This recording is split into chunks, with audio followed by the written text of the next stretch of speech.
Clark Gable was the king, but he relied on a multi-million-dollar cover-up to hide a devastating secret that involved a fatal road accident and a stand-in scapegoat. He wasn't the only prisoner. Hollywood's most beloved child star, Judy Garland, was secretly controlled by the studio, trapped in a relentless chemical cycle just to make it to the set. These are the untold, life-altering secrets that were worth more than any movie ever made. The Siren, the Senator, and the scandal that sent Ingrid Bergman into exile. The scandal was not merely about infidelity. It was a devastating public betrayal of the saintly image Hollywood had painstakingly crafted, leading to a decade of global artistic exile. Ingrid Bergman's affair with Roberto Rossellini was not just a breach of marital vows. It was an act of public treason against the sanctity of the Hollywood image. She was, after all, the star who had played the compassionate nun in The Bells of St. Mary's and the courageous saint in Joan of Arc. Her carefully managed persona of luminous, wholesome innocence was shattered the moment the news broke, in 1949, that she was not only having an affair while married to Peter Lindstrom, but was also expecting a child with Rossellini. She was the luminous star of Casablanca, Hollywood's definition of purity. But in 1949, Ingrid Bergman's quiet affair with Italian director Roberto Rossellini exploded into a morality crisis that reached the floor of the United States Senate, forcing her to flee the country. The scandal was not merely about infidelity. It was a devastating public betrayal of the saintly image Hollywood had painstakingly crafted. Bergman, who arrived in America in 1939, projected a luminous, wholesome innocence that made her roles in The Bells of St. Mary's and Joan of Arc utterly convincing. However, in 1948, while married to Swedish physician Peter Lindstrom, Bergman traveled to Italy to film Stromboli with Rossellini. What began as a professional partnership quickly blossomed into an intense, passionate relationship, a connection that soon overshadowed her marriage. The gravity of the ensuing scandal was amplified when it was discovered that Bergman was not only having an affair but was also expecting a child with Rossellini, while still legally married to Lindstrom.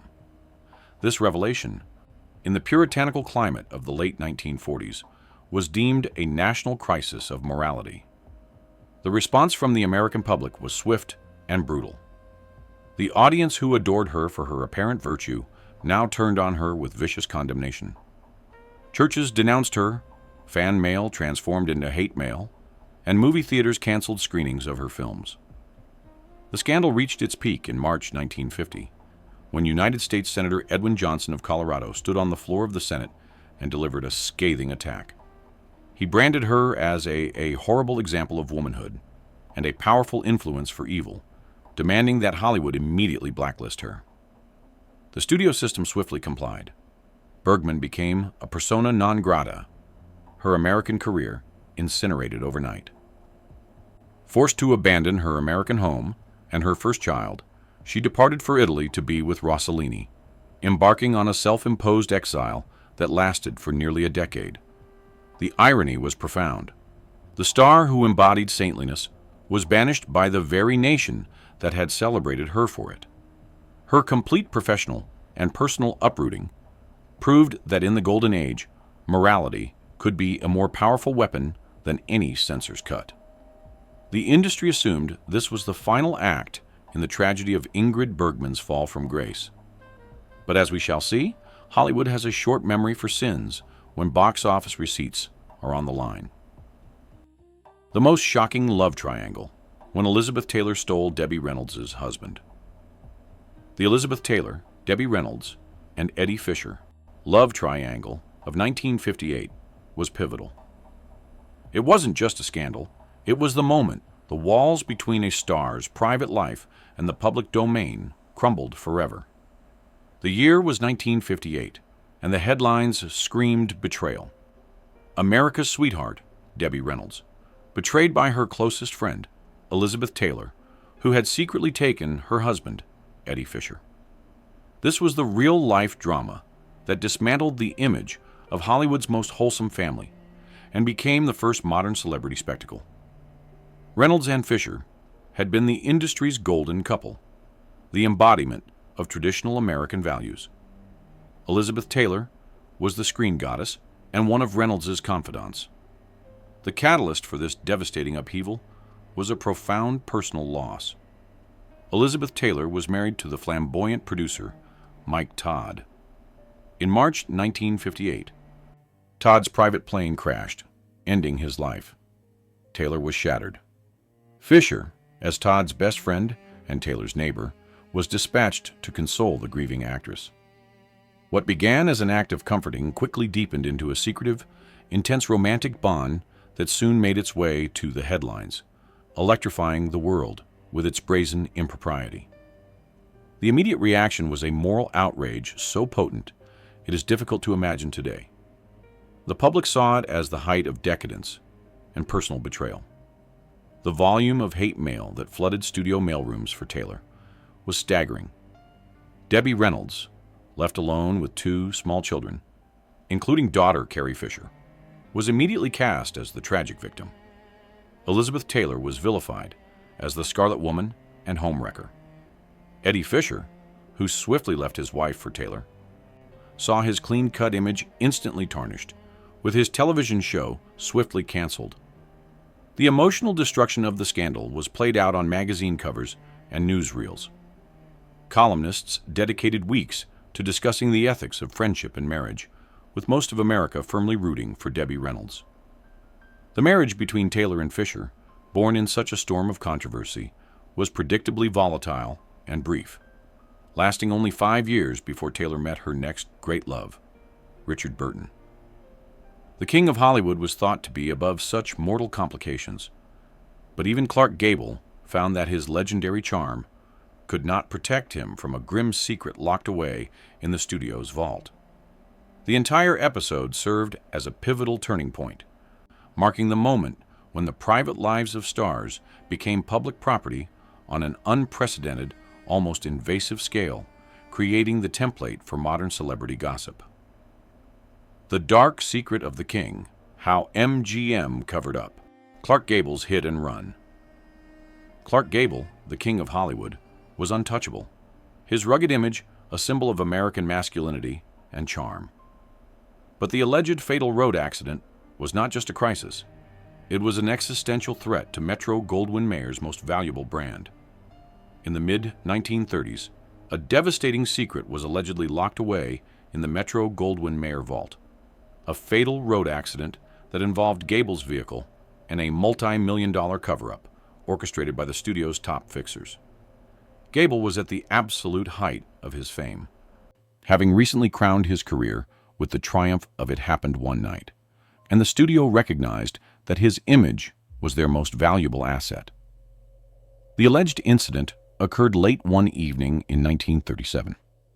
Reports, immediately silenced by the studio, suggested that Gable was driving on Sunset Boulevard when his vehicle collided with a pedestrian. The victim, an unidentified woman, was fatally injured. Releasing the details would have immediately resulted in a massive public relations calamity and potential legal complications. Any hint of responsibility for such an incident would have ruined Gable's career instantly. The situation was immediately handed over to Eddie Mannix, Metro-Goldwyn-Mayer's legendary fixer. Mannix was known for his iron grip and his ability to make inconvenient truths vanish entirely. According to subsequent investigative reports, Mannix allegedly orchestrated an immediate and complete cover-up. Mannix allegedly had the police report rewritten by dawn, transforming a fatal accident into an unexplained parking citation. The studio also paid a staggering sum to the victim's family to ensure their silence. The crucial and most disturbing detail of the alleged cover-up involved finding a substitute.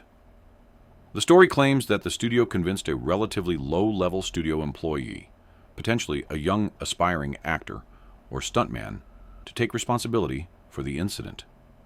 This individual was allegedly offered a generous financial compensation and the promise of a long-term, lucrative contract in exchange for pleading guilty and serving a short, minimal sentence. The King's reputation was saved, but at a profound, unacknowledged human cost. The incident was effectively scrubbed from the public record. It demonstrated the sheer, terrifying power wielded by the major studios. They were not just film producers. They were image protectors, moral arbiters, and, on occasion, alleged accomplices to the erasure of tragic events. Gable went on to make Gone with the Wind 2 years later, his iconic status cemented, and the shadow of the 1937 accident completely lifted from his public persona. This dark episode is a sobering reminder that the glamour of the Golden Age often hid secrets that could never be scripted. You've just unearthed the kind of secret the studio system spent millions covering up. Subscribe now to ensure you don't miss the other 19 untold stories that would have broken the 1940 news cycle. Errol Flynn's Yacht of Trouble, the star's legal nightmare with 2 underage girls. He was the swashbuckling hero of the screen. But in 1942, Errol Flynn's private yacht, the Mata Hari, became the center of a sensational legal proceeding involving 2 very young women, a scandal that threatened to jail Hollywood's biggest heartthrob. Flynn, the star of The Adventures of Robin Hood and Captain Blood, cultivated a reputation for danger and indiscretion, but this time the adventure had taken a dark and serious turn. Flynn's off-screen life was notoriously colorful. His legendary yacht, named after the famous spy, served as the setting for countless lavish gatherings. However, the light-hearted facade crumbled in the autumn of 1942, when the star was formally accused of statutory offenses involving 2 aspiring actresses, Betty Hansen and Peggy Satterlee, both of whom were under the age of 18. The resulting trial was a magnificent public spectacle, consuming the national consciousness. It was a morality play performed in the courtroom, pitting Hollywood glamour against rigid societal standards. The press devoured every lurid detail, transforming the Los Angeles courthouse into a carnival of celebrity and scandal. What truly defined the trial was the defense strategy and the staggering public reaction. Flynn, aided by the famed lawyer Jerry Giesler, painted the image of a misunderstood hero who was being exploited by opportunistic young women seeking fame. His charm proved equally persuasive in person. Yet, perhaps the most fascinating element was the immediate public mobilization in his favor. A group of women, proclaiming their faith in the actor, formed the now legendary Errol Flynn fan club, which stood almost defiantly for Flynn is not guilty, even really suspect. They lined the street with signs, subtly pressuring the jury to save their screen idol. After months of intense media coverage, the jury returned a verdict of acquittal. Flynn, smiling his signature cavalier smile, had somehow navigated the most serious complication of his career. He emerged, battered but largely unbowed, reinforcing his image as a charming rogue whom the rules simply could not touch. The tragic truth behind the pill machine, Judy Garland, and the studio's dark prescription. Judy Garland's story is the most profound tragedy of the Golden Age, a chilling case of corporate child abuse masquerading as career management. The studio system didn't just tolerate her dependency, they manufactured it. Hollywood's most beloved child star, Judy Garland, was a studio prisoner under MGM's control. To manage her grueling 18-hour schedule, studio executives enforced a horrifying cycle of stimulants and sleeping drafts. Judy Garland's life was a masterclass in talent and a devastating chronicle of exploitation. From the moment she signed with Metro-Goldwyn-Mayer as the young Frances Gumm, the studio viewed her not as a child, but as a high-yield asset that needed to be chemically optimized for maximum production. The sheer intensity of the 18-hour-a-day grind was physically impossible for a growing teenager, and the studio's solution was a horrific chemical seesaw that would define the rest of her life. Judy Garland was Hollywood's child prisoner, secretly managed by a potent cocktail of chemicals administered by the very people who claimed to protect her. Her story is the ultimate tragedy of the Golden Age, demonstrating how the studio system's quest for profit could systematically cause severe personal harm to its most vulnerable assets. The Judy Garland, born Frances Gumm, was placed under contract with Metro-Goldwyn-Mayer as a teenager, and her life ceased to be her own. The studio demanded absolute control over her appearance, her schedule, and her energy levels. In order to sustain the grueling pace of filming, rehearsals, and publicity appearances, sometimes stretching to 18 hours a day, studio physicians, acting on the directives of executives like Louis B. Mayer, began supplying her with pills. This system involved a horrifying cycle. Powerful stimulants, often called pep pills or bennies, were given in the morning to keep the young star thin and energetic, suppressing her appetite and forcing her to sustain unnatural levels of activity. When the day's work finally ended, the same professionals would administer sedatives, sleeping draughts, and barbiturates to calm her system and force her into an immediate, brief slumber, only to begin the cycle anew the next morning. Garland's small body was relentlessly abused by this chemical seesaw, creating an absolute reliance on the substances by the time she was in her late teens. The studio effectively forced her into chemical dependence by the age of 16. She was constantly exhausted and emotionally volatile, yet compelled to appear cheerful and robust. The secrecy surrounding this practice was total. When Garland eventually showed signs of emotional distress, erratic behavior, and professional struggles, the studio often labeled her as difficult or unstable, publicly blaming her temperament rather than their own systemic abuse. The devastating truth is that Judy Garland's entire adult life was marked by her attempts to undo the damage inflicted upon her during her teenage years at Metro-Goldwyn-Mayer. The relentless pressure and the manufactured chemical dependence ultimately inflicted profound personal suffering that plagued her career and personal relationships until the very end. It is a sobering testament to the immense power held by the studios, a power that could create a star as brilliant as Garland, but also systematically dismantle her well-being in the process. This secret about Judy Garland is just one of many dark truths the studios never wanted you to know. Comment what you think about it, and join us as we continue to expose the real dramas that happened when the cameras stopped rolling. The unsolved mystery that terrified Hollywood, the Black Dahlia case of 1947. It was the crime that haunted the Dream Factory, the brutal, unsolved homicide of Elizabeth Short, whose body was discovered only miles from the Metro-Goldwyn-Mayer backlot. In 1947, the gruesome case of the Black Dahlia became a national obsession, exposing the dark, terrifying underside of Hollywood glamour and shattering the industry's illusion of safety.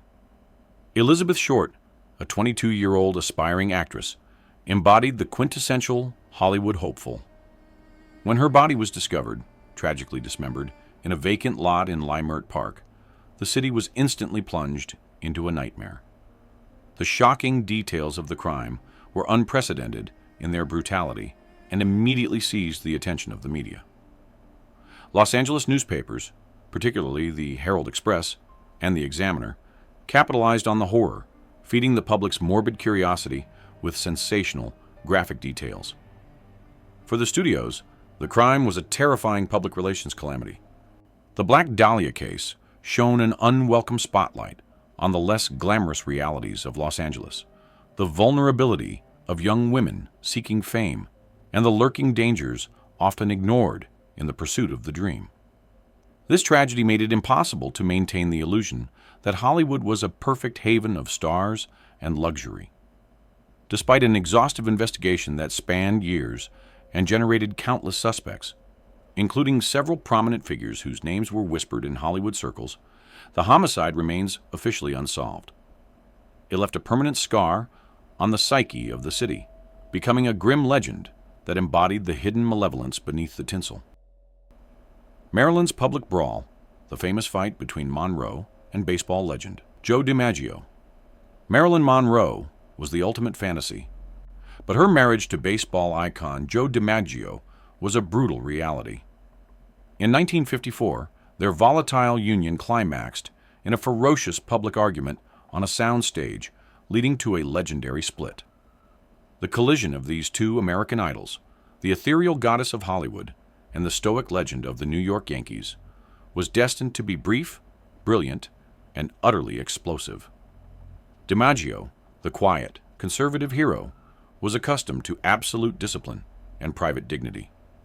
Monroe, conversely, was an emotional creation of the studio machine, living under the constant, blinding glare of publicity. DiMaggio wanted the private, domestic life. Marilyn craved the public adoration that fueled her existence. The tension reached its breaking point during the filming of The 7-Year Itch in September 1954. Director Billy Wilder planned a now iconic publicity stunt in New York City, Marilyn standing over a subway grate, her skirt billowing. The scene drew thousands of onlookers, creating an atmosphere of feverish public voyeurism. DiMaggio, who was present, was instantly enraged by the spectacle of his wife being publicly fetishized. He felt betrayed and humiliated. That night, the couple returned to their hotel room, and the long simmering resentment erupted into a fierce altercation. Witnesses later reported hearing smashing glass and furious shouting. The next day, Marilyn arrived on set visibly distraught and bearing a dark bruise on her shoulder. The fight sealed the fate of their marriage. Only 3 weeks later, Marilyn tearfully announced she was seeking an annulment from DiMaggio after only 9 months of marriage. The press chronicled every agonizing detail of the split. While the marriage was short, it cemented Marilyn's image as a vulnerable, fragile woman trapped by her own fame. The Siren and the Suitcase, how Ava Gardner and Frank Sinatra's passionate volatility shut down productions. Their love was explosive, intoxicating, and destructive. Ava Gardner and Frank Sinatra's turbulent marriage was a non-stop Hollywood melodrama fueled by intense emotion, jealousies, and fights so spectacular they frequently derailed filming schedules and cost studios millions. Ava Gardner, the stunning love goddess, was known for her raw beauty and independent spirit, while Frank Sinatra was desperately fighting to revitalize his career. Both were already married when their illicit affair began. When they finally married in 1951, the wedding was a frenzy of flashbulbs. What followed was not wedded bliss, but a relentless, international, emotional roller coaster. Their relationship was characterized by magnificent highs and terrifying lows, a cycle of desperate love and furious separation. They were fiercely jealous of one another. Their arguments were legendary, erupting in public restaurants, in grand hotel suites, and on the telephone across continents. This instability soon impacted their professional lives. Sinatra struggled to maintain focus, and Gardner's volatility and mood swings sometimes led to delays on the set of her major motion pictures, costing Metro-Goldwyn-Mayer a substantial amount of money. The studios grew weary of the chaos. The public, however, was spellbound, tracking every separation and reunion. They were the original, tumultuous celebrity couple whose volatility was their brand. After 6 years of this intense, exhausting partnership, they divorced in 1957. Their epic, consuming devotion and subsequent emotional wreckage stand as a testament to the fact that Hollywood's greatest love stories are often the most complicated and painful. Joan versus Bet, the true story behind Hollywood's most bitter, enduring feud. It was a rivalry born of insecurity, professional jealousy, and a shared love interest. For decades, Joan Crawford and Bette Davis waged a psychological war, culminating on the set of Whatever Happened to Baby Jane, where their private hatred became dangerous public knowledge. The bitterness began long before they shared a screen. At the root of the hostility was the fact that both women were battling for supremacy in a studio system that often preferred younger talent. Their rivalry was fueled by professional competition and a personal conflict involving the actor Franchot Tone, whom both women had pursued. In 1962, the idea arose to cast them as feuding sisters in the gothic thriller Whatever Happened to Baby Jane. It was a stroke of casting genius, realizing that the real-life tension could lend an electric realism to the film. However, the set quickly became a battlefield. Davis, ever the serious artisan, mocked Crawford's overtly glamorous style. Crawford, in turn, used her charm to isolate Davis. Their animosity was meticulously passive-aggressive, but sometimes broke out into physical acts. During a scene where Jane, Davis, was required to physically assault Blanche, Crawford, Davis allegedly made contact, intending to cause discomfort. Crawford retaliated later during a scene where Jane drags Blanche, making herself as heavy as possible, forcing Davis to strain herself painfully. The film was a massive critical and commercial success, earning Oscar nominations, including one for Bette Davis. When Joan Crawford failed to receive a nomination, she spent the night of the Academy Awards actively campaigning against Davis, personally offering to accept the award on behalf of the absent winner, Anne Bancroft. This final, dramatic act of malice cemented the feud's place in Hollywood lore. From patent to pinup, the strange tale of Hedy Lamarr, screen goddess and secret inventor. Hedy Lamarr was renowned for her beauty, but her true brilliance lay in her mind. While Hollywood cast her as an exotic temptress, she was secretly developing a groundbreaking technology, frequency hopping, that would become the basis for modern wireless communication. Hedy Lamarr's story reveals the sexism and intellectual limitations imposed by the studio system. While the public saw a beautiful, exotic temptress, the studios saw a valuable commodity whose purpose was purely aesthetic. Born Hedwig Kiesler in Vienna, she possessed an inquisitive mind.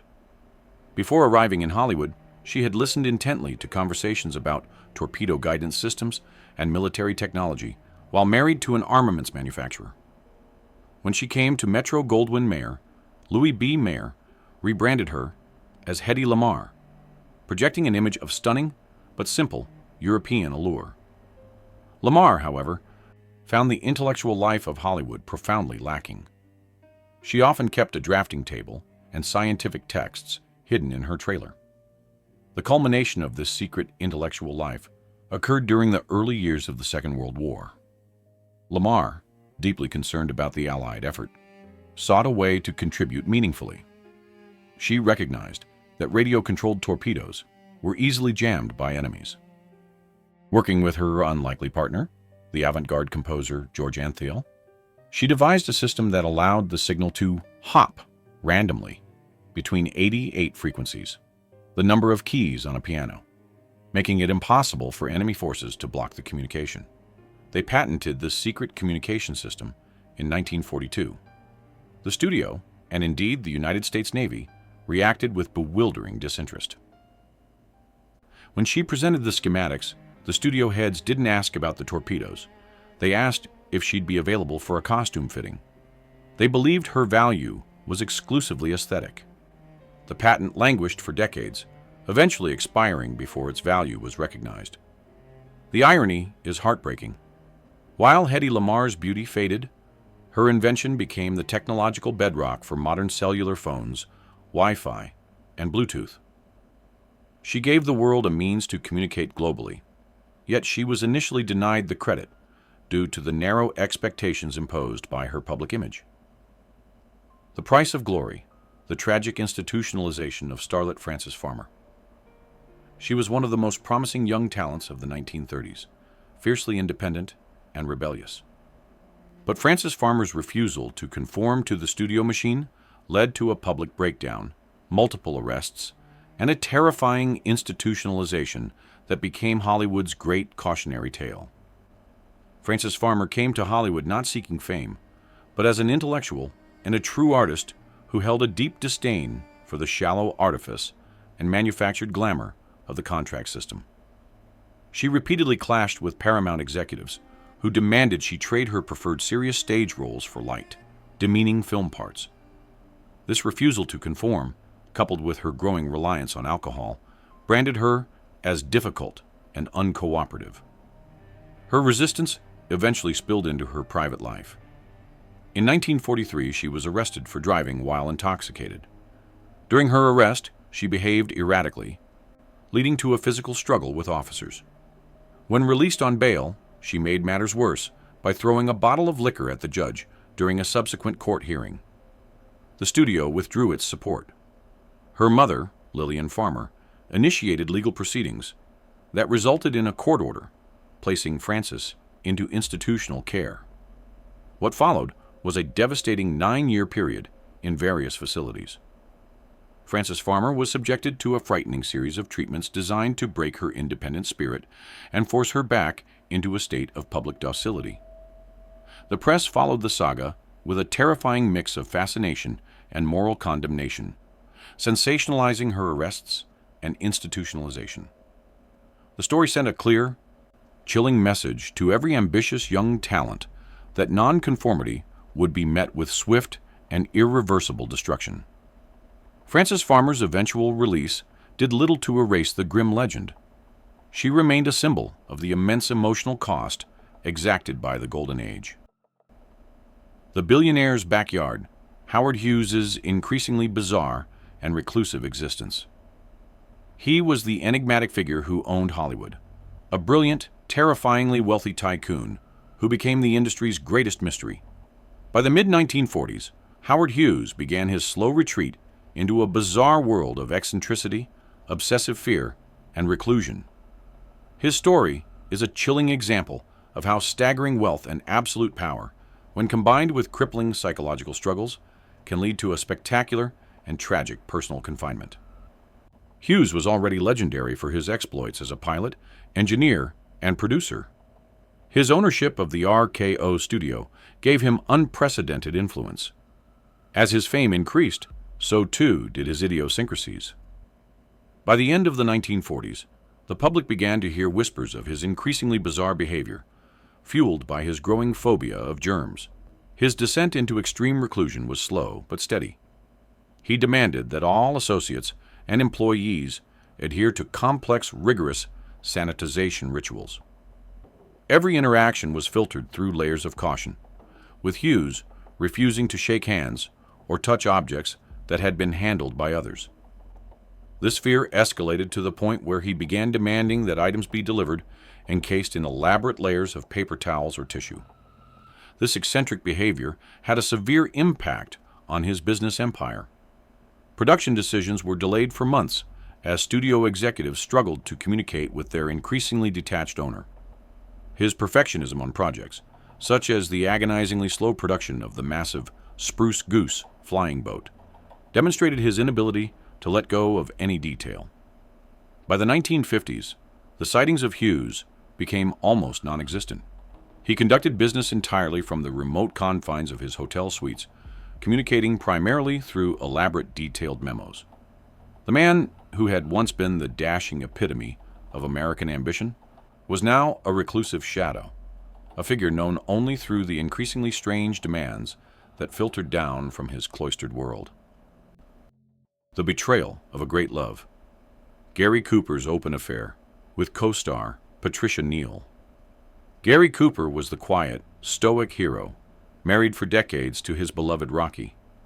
But in the late 1940s, the star risked his entire reputation for a searing, multi-year affair with his much younger co-star, Patricia Neal, sparking a scandal that rocked their respectable lives. Cooper and his wife, Veronica "Rocky" Balfe, were one of Hollywood's most stable couples. This perfect facade began to crack in 1948 on the set of the film The Fountainhead. Patricia Neal, a fiery, intelligent stage actress who was 24 years younger than Cooper, was cast as his co-star, and the chemistry between them was instantaneous and profound.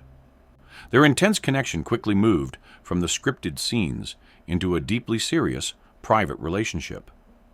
The romance was initially conducted with intense secrecy, but such volatile passion rarely remains hidden. Whispers began to circulate.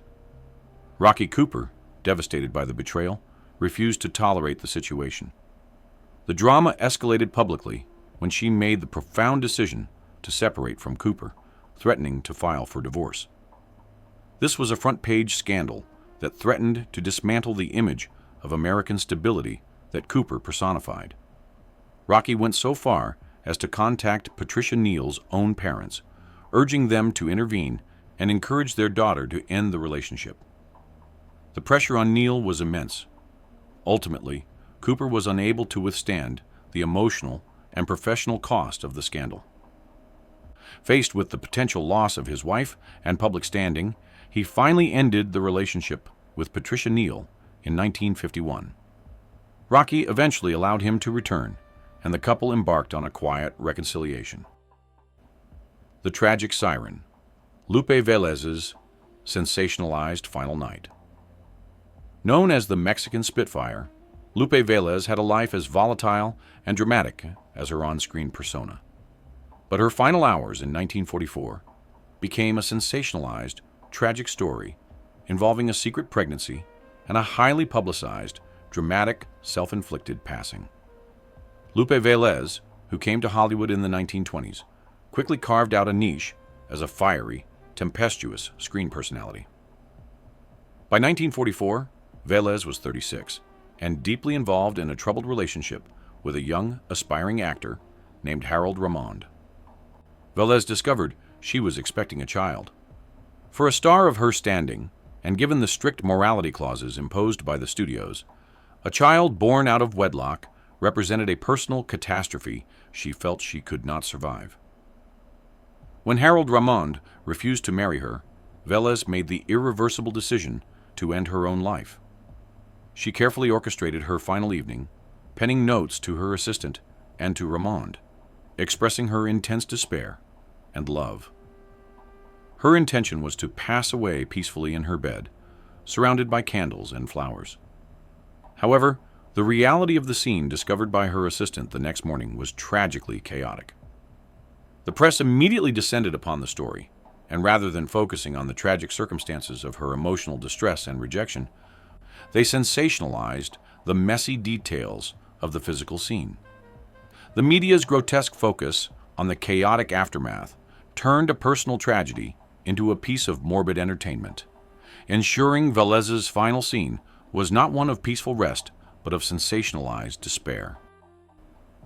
The truth about Tyrone Power, the studio's secret that hid Hollywood's leading man. Tyrone Power was the epitome of dashing masculinity, the star every woman wanted. But for decades, his studio, 20th Century Fox, worked tirelessly to hide a profound truth about his private life, his secret romantic preferences, and the complicated double life he was forced to maintain. This profound deception was a reflection of the rigid moral code of the Golden Age, which demanded that its male icons conform to an impossibly narrow standard of heterosexual perfection. Power's image was meticulously crafted to represent the ideal American romantic hero, a massive financial asset that had to be fiercely protected from any hint of controversy. The whispers about Power's true romantic inclinations, specifically his attraction to both men and women, circulated quietly, but were considered absolute dynamite, if made public. 20th Century Fox, led by Darryl F. Zanuck, employed an intense, calculated strategy to maintain the facade. This included actively managing Power's public relationships and orchestrating what were known within the industry as beard marriages, unions designed primarily to project an image of respectable, desirable heterosexuality to the world. His marriages to actresses Annabella and later Linda Christian were meticulously promoted. The sheer amount of work required to suppress the truth meant Power lived a life of profound emotional constraint. The studios were relentless in their efforts, utilizing their powerful publicity departments to plant favorable stories, shut down rumors, and ensure that photographers captured only sanctioned, romantic images. Any journalist who dared to approach the subject faced immediate blacklisting. Had the truth about Power been revealed in the 1940s, it would have resulted in an instant and catastrophic end to his career. Power, keenly aware of the stakes, was forced to play the role of a straight leading man, both on screen and off. This secret about Tyrone Power reveals the hidden emotional cost of fame in the Golden Age. Share this documentary to help us uncover more secrets the studios desperately tried to bury. The Dance King's Fury, Fred Astaire's legal fight over his posthumous image. Fred Astaire was the king of elegant movement, but his final wishes were anything but graceful. Astaire fought to control his image even after his passing, only to have his widow authorize a bizarre digital recreation of him dancing with a household appliance. Astaire built his career on meticulous precision and a staunch belief in the integrity of the performance. He viewed the emerging trend of using celebrity images, particularly after an individual had passed, in advertising as distasteful and fundamentally dishonest. When he passed away in 1987, he left behind carefully crafted legal documents, ensuring his name and likeness could never be used commercially in perpetuity. His intention was explicit. He wanted to be remembered for his original work in classic films. However, a decade after his passing, the wishes of the Dance King were dramatically circumvented. In 1997, Astaire's widow, Robin Smith Astaire, authorized the use of his image for a commercial promoting the Dirt Devil vacuum cleaner.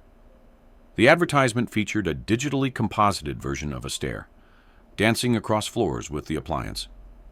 The backlash was swift and intense. Longtime fans and critics were outraged, feeling the advertisement was a profound betrayal of Astaire's well-documented stance.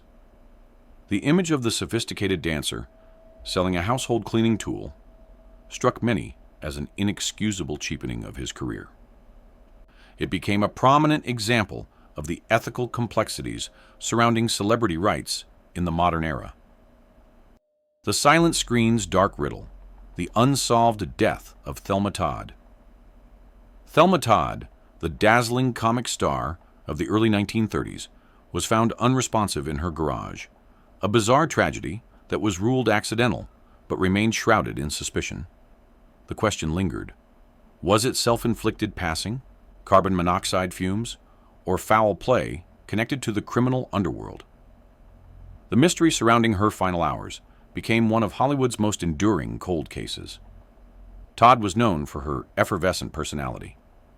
By 1934, she was not only a star on screen but also a successful entrepreneur, running Thelma Todd's Sidewalk Cafe in Malibu. However, her professional success was shadowed by a tumultuous private life and associations with dangerous figures. The cafe was rumored to be frequented, and possibly controlled, by members of the mob, most notably the infamous gangster Lucky Luciano. The bizarre discovery of her body occurred on the morning of December 16, 1935. Todd was found inside her luxury car in the garage of her former husband, director Roland West. The ignition was off, but the windows were rolled up. Her passing was officially ruled as accidental due to carbon monoxide fumes. Yet, almost immediately, the press and the public expressed profound skepticism. The circumstances were highly suspicious. The most compelling rumors pointed toward organized crime. It was whispered that Todd had refused to allow her cafe to be used for illegal gambling operations, leading to threats against her. The ensuing police investigation was widely criticized as being superficial, leading many to believe that the official explanation was merely a convenient way to close a difficult case. Thelma Todd's passing became a devastating symbol of Hollywood's dark side, a reminder that the glamorous life often intersected with the criminal element. The lack of a clear conclusion turned her story into a chilling puzzle. Rita Hayworth's royal exit, the goddess who gave up Hollywood for a prince. Rita Hayworth was the ultimate Hollywood love goddess, but she stunned the world by abandoning her career in 1949 to marry Prince Ali Khan, a relationship that promised fairy tale glamour but ended in public, bitter acrimony. Born Margarita Carmen Cancino, Hayworth had been transformed by Columbia studio head Harry Cohn into the exotic, glamorous screen siren. Her fateful meeting with Prince Ali Khan, the jet-setting son of the Aga Khan, occurred in Cannes in 1948. Hayworth, exhausted by Cohn's iron grip, saw in the prince an escape into a world of genuine, unscripted aristocracy. The affair, conducted while Hayworth was still married to Orson Welles, was immediately a global sensation. When the actress finally secured her divorce and announced her engagement to the prince, Cohn was furious. The wedding, held in 1949 on the French Riviera, was one of the most lavish celebrity events ever seen. Hayworth had officially traded the soundstage for a real-life palace. However, the glamour quickly faded. The cultural and religious differences were vast, and Ali Khan's continued indiscretions soon strained the marriage. By 1951, the marriage had collapsed into a bitter international custody battle over their daughter, Princess Yasmin. Hayworth returned to Hollywood financially and emotionally battered. The Iron Hand, How MGM's fixer, Eddie Mannix, cleaned up every star's mess. He was the man who held all of Hollywood's darkest secrets. Eddie Mannix, the legendary fixer at Metro-Goldwyn-Mayer, whose only job was to ensure that the studio's biggest stars, from Clark Gable to Judy Garland, always remained immaculate in the public eye. Mannix was the shadow government of the Golden Age. Mannix arrived in Hollywood as a former theater manager and bouncer. As a general manager and later a vice president, his true authority lay in crisis management. His brief was simple: protect the studio's assets at all costs. Since the stars were the assets, their personal conduct had to be carefully controlled, contained, and, if necessary, erased. His methods were as ruthless as they were effective. When a star faced a legal complication, an unwanted pregnancy, a public altercation, or an emotional breakdown, the phone call went straight to Mannix.